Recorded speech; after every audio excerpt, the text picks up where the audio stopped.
आज बात करेंगे पठार के बारे में। तो छोटा नागपुर का पठार देखते हैं। छोटा नागपुर का पठार, छोटा नागपुर का प्लेटू।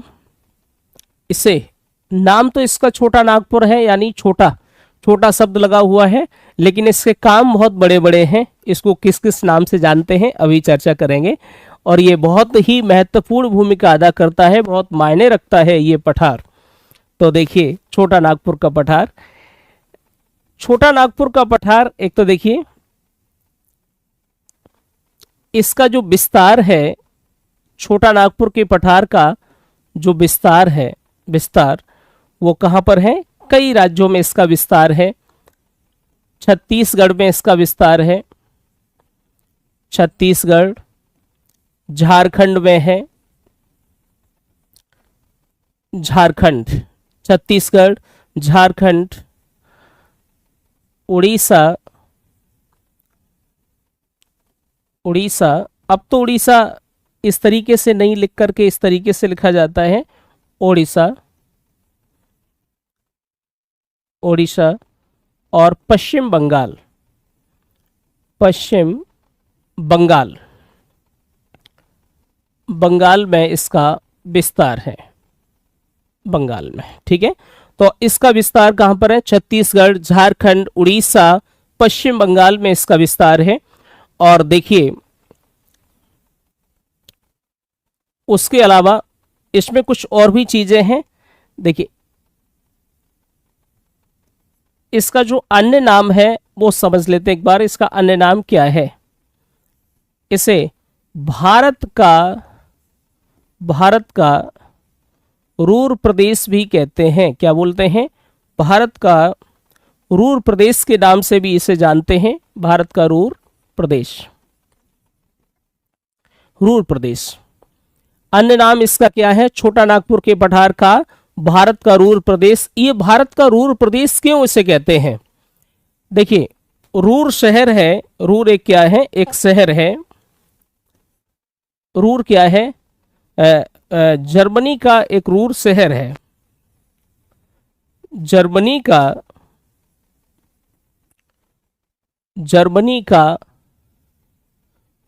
रूर एक शहर है।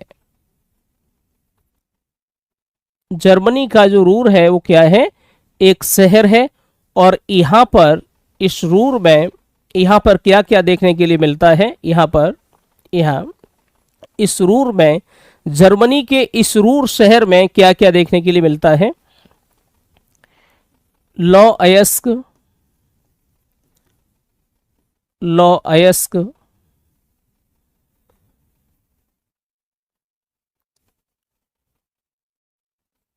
कोयला,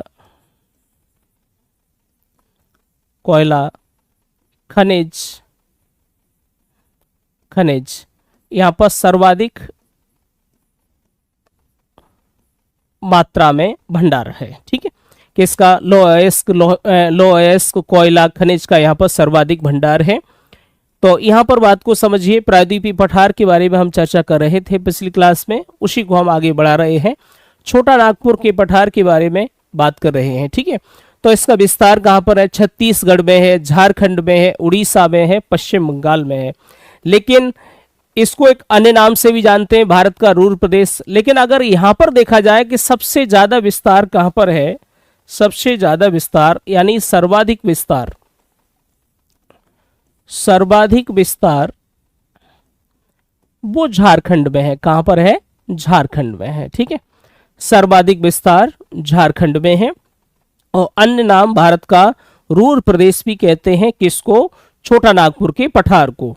रूर प्रदेश क्यों कहते हैं? क्योंकि जर्मनी में रूर नाम का एक शहर है, जर्मनी में एक रूर नाम का एक शहर है जहां पर लौह अयस्क, कोयला, खनिज वगैरह सर्वाधिक मात्रा में पाए जाते हैं। तो इसलिए छोटा नागपुर का पठार भी इसी के लिए जाना जाता है, इसलिए इसे जर्मनी का रूर प्रदेश कहते हैं। ठीक है, अब उसके अलावा यहां पर कुछ और महत्वपूर्ण बातें हैं। देखिए दामोदर नदी, दामोदर नदी, दामोदर नदी छोटा नागपुर, छोटा नागपुर के पठार को, दामोदर नदी छोटा नागपुर के पठार को दो भागों में विभाजित कर देती है।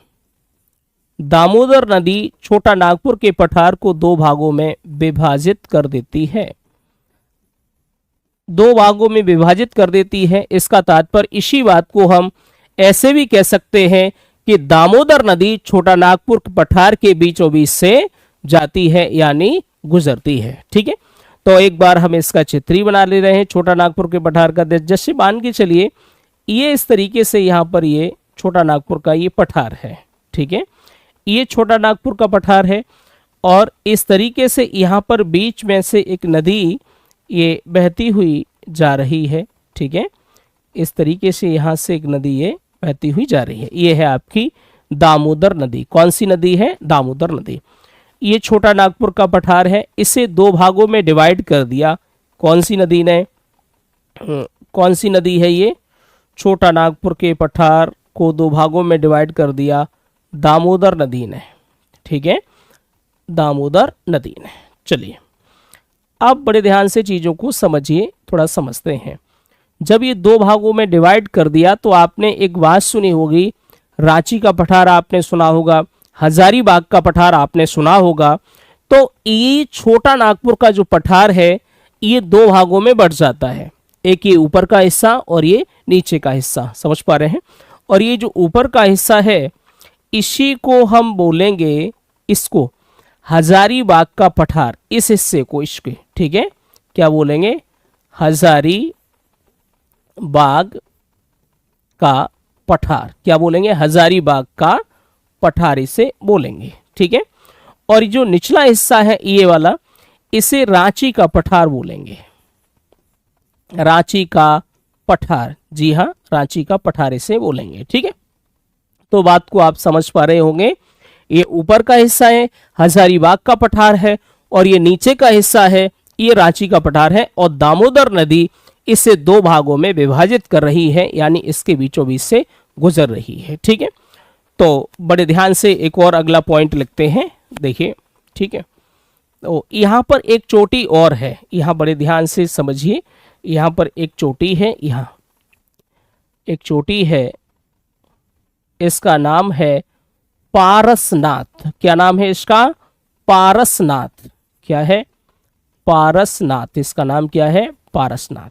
ठीक है, तो पारसनाथ जो एक जो चोटी है पारसनाथ, तो देखिए बड़े ध्यान से समझिए। ठीक है, दामोदर नदी इसे दो भागों में डिवाइड कर देती है। अब यहां पर देखिए पारसनाथ। ठीक है, छोटा नागपुर, छोटा नागपुर पठार की सबसे ऊंची चोटी, सबसे ऊंची चोटी, छोटा नागपुर पठार की जो सबसे ऊंची जो चोटी है उसका नाम क्या है? पारसनाथ। क्या है? पारसनाथ। पारसनाथ। तो ये कुछ तथ्य हैं छोटा नागपुर के पठार को लेकर के। ठीक है, छोटा नागपुर के पठार को लेकर के ये कुछ महत्वपूर्ण तथ्य हैं।